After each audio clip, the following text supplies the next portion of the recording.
इदम् आकाशवाण्याः दिल्ली केन्द्रम् आगच्छतः शृणुयाम वार्ताम्। वार्तायाः विषयः अस्ति संस्कृते सनातनधर्मस्य महत्त्वम्। वार्ताकर्त्र्यः सन्ति आचार्या मीरा द्विवेदिनः। किं नाम सनातनं? कश्च धर्मः? कोऽस्य प्रतिष्ठाता? कः मूलाधारः? काश्च मान्यताः? इति जिज्ञासाः भवन्ति प्रायशः। अत उच्यते सनातनं नाम यत् नित्यम् अनादि अनन्तं शाश्वतम् अनवच्छिन्नं तत् सनातनम्। अस्य न आदि न च अन्तः। धर्मो नाम आजीवनं किं कर्तव्यं किम् अकर्तव्यम् इति रूपेण अङ्गीकरणीया जीवनपद्धतिः। शतपथब्राह्मणः वदति धर्मो य एषः तपत्येषः हीदं सर्वं धारयत्येनेदं सर्वं धृतम्। अतः दानादिनियमैः सर्वान् संशोध्य सर्वान् व्यवस्थाप्य दानशीलत्यागौदार्यैः सर्वं धारयति इति स धर्मः। अतः विश्वस्य व्यवस्थाया आधारः धर्मः। पन्थः सम्प्रदाय स्थानीयः रिलिजन् शब्दः न धर्मस्य शब्दस्य पर्यायः। पन्थानः सम्प्रदायाश्च अनेके सन्ति, किन्तु धर्मः एक एव, स तु सनातन एव। न जानाति कोऽपि यत् कोऽस्य प्रतिष्ठाताः अपौरुषेयाः वेदाः अस्याः अनाद्यनवच्छिन्न सनातन धर्मस्य परम्परायाः मूलाधाराः सन्ति। अतः वेद प्रमाणेन बोध्याः वेदसम्मताः कर्तव्या कर्तव्यनिर्धारकाः विधेय नियमाः आचार्याश्च सनातन धर्मत्वेन ज्ञेया। संस्कृते निबद्धा श्रुति स्मृतयः सनातन धर्मस्य दृढाधाराः। मनु वदति वेदोऽखिलो धर्ममूलम्। अपौरुषेयाः वेदाः सनातन धर्मस्य दिग्दर्शकाः मूलग्रन्थाः। चत्वारो वेदाः ऋग्वेदः यजुर्वेदः सामवेदः अथर्ववेदश्च श्रुतिरूपाः। तदनुसारिण्यः धर्मावबोधिकाः मनु याज्ञवल्क्य शङ्कः हरितपराशरादिभिः आचार्यैः विरचिताः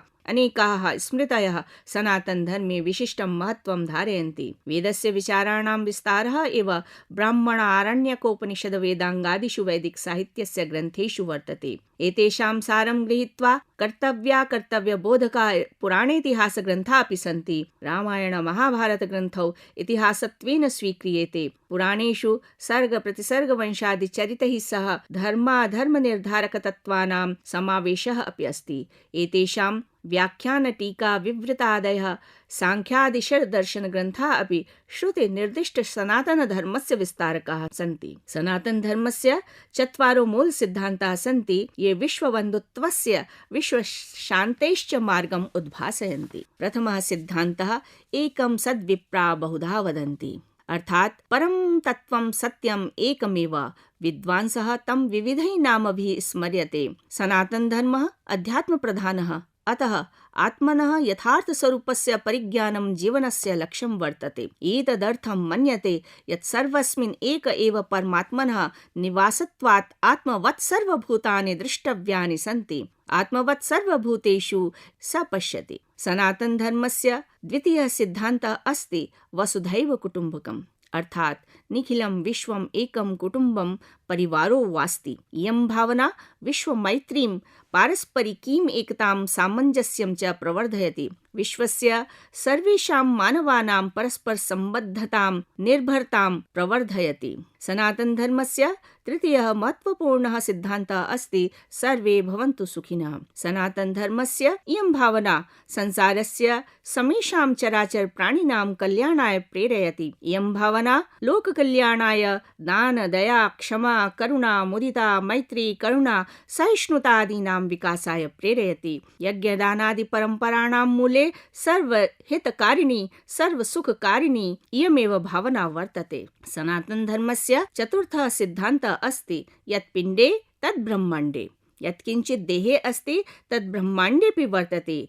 जीवात्मनः शरीरस्य ब्रह्माण्डस्य अनन्तशक्तिभिः सह सामञ्जस्यम् आवश्यकम्। इयं भावना सहास्तित्वस्य समन्वयवादस्य उपरि प्रतिष्ठिता। यत् व्यष्टये हितकारी तत् समष्टयेऽपि हितकारी। अतः सनातन धर्मे सर्वेषां प्रति समानभावः विद्यते। ऋग्वेदेऽपि कथितं समानीवः आकूतिः समाना हृदयानि वः समानमस्तु वो मनो यथा वः सुसहासति। एते सिद्धान्ताः सनातनधर्मे साध्यभूताः। एतेषां साधनत्वेन अनेके साधनभूताः उपायाः प्रचलिताः सन्ति। यथा धर्म अर्थ काम मोक्षात्मकं पुरुषार्थचतुष्टयं मानवजीवनस्य समग्रविकासाय नैतिकस्तरम् उन्नेतुं साधनत्वेन कल्पितम्। धर्मानुसारिणौ अर्थकामौ लौकिकजीवनस्य मोक्षश्च चरं प्राप्तव्येन पारलौकिकाभ्युत्थानस्य आधाराः सन्ति।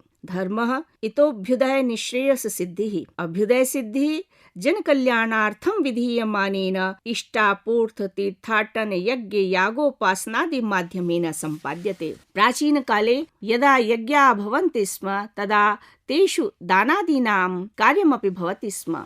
यथा रघु सर्वजित् यज्ञे निज समग्रां सम्पत् याचकेभ्यः अदात्। ऋग्वेदः कथयति केवलाघी भवति केवलादि। यः उदरं भरि भवति स केवलं पापान् भुनक्ति। भुञ्जन्ते ते त्वघं पापाः ये पचन्त्यात्मकारणात् गीतापि निर्दिशति। सर्वजनहिताय इत्यस्य भावना सनातनधर्मस्य मूलसिद्धान्तेषु स्वीक्रियते। अर्थोपार्जनं कृत्वा कामानां सम्पूर्तिश्च मानवजीवनस्य स्वाभाविकी प्रवृत्तिः अस्ति। वेदः कथयति वयं स्याम पतयोरयीणां। रयिः अर्थात् सम्पत्तिः शतहस्तेन समाहराय सहस्रहस्तेन संकिराय भवितव्या। संग्रहणापेक्षया लोककल्याणाय तस्या वितरणं भवेत्। एतैः स्वोपार्जितवित्तस्य जनकल्याणाय वितरणं धार्मिकं कृत्यं मन्यते। धर्मविहीनः कामः अपि न कदापि श्रेयसे भवति। अतः अयं धर्मसम्मतः स्यात्। यथा उच्यते धर्माविरुद्धः कामोऽस्मि भूतेषु भरतर्षभ। धर्मार्थ काम मोक्षाणाम् आरोग्यं मूलमुत्तमम् इति चरकस्य कथनम्। शरीरस्य स्वास्थ्यस्य मनसापि नैकटिकः सम्बन्धः। शरीरस्य मनसः आरोग्याय यम नियम आसन प्राणायाम प्रत्याहार धारणा ध्यान समाधयः योगाङ्गाः सनातन धर्मे साधनत्वेन अङ्गीकृताः। एतैः शरीरस्य मनसः उभयोः शुद्धिः भवति। अहिंसा सत्य अस्तेय ब्रह्मचर्या परिग्रहाः यमाः सन्ति। शौच संतोष तपस्वाध्याय ईश्वर प्रणिधानानि चेति नियमाः सन्ति। अनेन चित्तेन सह शरीरस्यापि आरोग्यं वर्धते। समाधेः पराकाष्ठा मोक्षे प्रतिफलति। ईश्वरस्य वाचकत्वेन ओंकारः प्रतीकचिह्नत्वेन मन्यते। यथा उच्यते प्रणवस्तस्य वाचकः।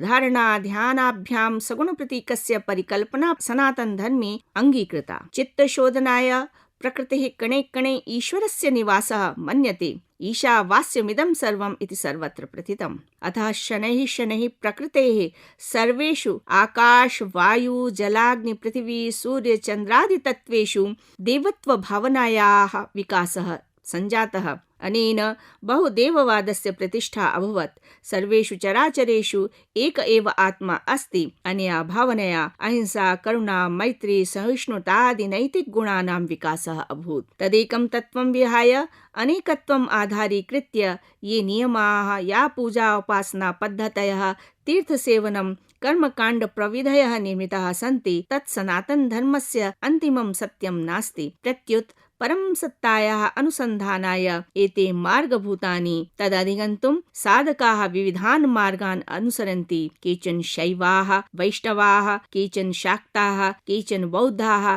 केचन अर्हन्ताः इति। यथा विविधा नद्यः विविधेषु मार्गेषु सरन्त्यः एकं सागरं प्रति यान्ति सागरे एकाकाराः भवन्ति तथैव सर्वे पन्थाः एकस्य परम तत्त्वस्य साक्षात्कारं कारयन्ति। यथा शिवमहिम्नस्तोत्रे कथितं रुचीनां वैचित्र्यात् ऋजकुटिल नाना पथजुषां नृणामेको गम्य त्वमसि पयसामर्णव। यद्यपि वर्तमान समये सनातन पदं हिंदू धर्मस्य पर्यायत्वेन मन्यते, परं सत्यमिदमस्ति यत् भारतभूमौ जायमानाः बौद्ध जैन सिक्खादि धर्माः एकस्य सनातनस्य एव धारायाः प्रवाहाः सन्ति। अतः एतेषु धर्मेषु अपि आध्यात्मिकतायाः प्राधान्यम् अस्ति। एवं वयं पश्यामः यत् सनातन धर्मः समाजस्य व्यक्तेश्च उभयोः लौकिक पारलौकिक उभय कल्याणाय सततं चिन्तयति। सामाजिक सौहार्दं वर्धयति। संस्कृत भाषा च अस्याः समृद्ध सनातन परम्परायाः संवाहिका इति निश्चप्रसम्। सम्प्रति वयं शृण्वन्तः आसन् वार्तां, यस्याः विषयः आसीत् संस्कृते सनातनधर्मस्य महत्त्वम्। वार्ताकर्त्र्यः आसन् आचार्या मीरा द्विवेदिनः। अनेनैव सार्धं कार्यक्रमोऽयं सम्पन्नतां याति। धन्यवादाः।